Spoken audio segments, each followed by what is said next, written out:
बेरोजगारी चरम पे है। 6 साल के अंदर पुलिस भर्ती निकली, 50 लाख बच्चों ने एग्जाम दिया, 50 लाख बच्चों। Railway station, bus stop, private गाड़ियां, ये सारी की सारी फुलता, सारे शहर जाम थे, तहे की नहीं थे। बताओ, आपने देखा। और हाल क्या हुआ?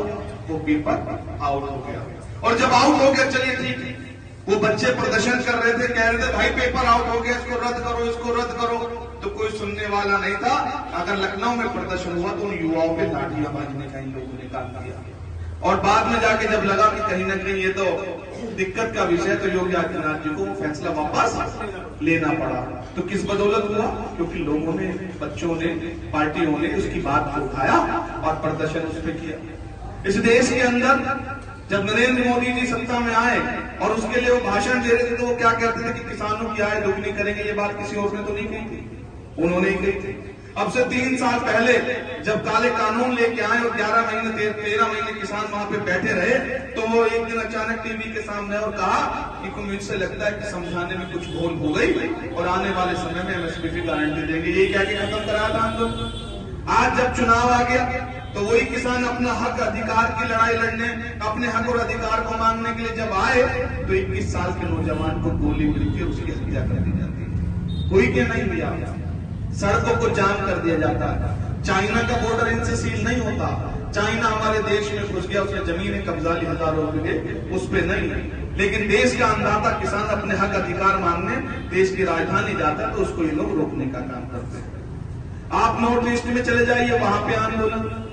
आप चले जाइए, अभी थोड़े दिन पहले किस तरीके की हिंसक घटनाएं मणिपुर में हुई। बहन बेटी की अस्मिता के साथ किस तरीके से उनको नग्न करके घुमाया, किसके राज में? योगी आदित्यनाथ के राज में। हाथरस, उन्नाव, ये तमाम घटनाएं हमने देखी। और जातीय उन्माद फैलाने का अगर सबसे बड़ा कोई काम करता है, कौन करता है? भारतीय जनता पार्टी।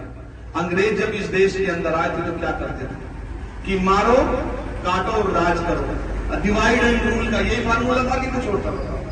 हमको जातियों में, नस्लों में भेदभाव करते थे, बांट देते थे, और जब बांट देते थे तो फिर वोट ले लेते थे, हम पे राज करते थे।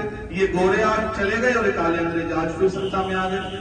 ये पूंजीपतियों की सरकार चलाने वाले लोग। आप देखो, किसान जब अपने अधिकार की मांग करता है तो उसको प्रदर्शन करना पड़ता है।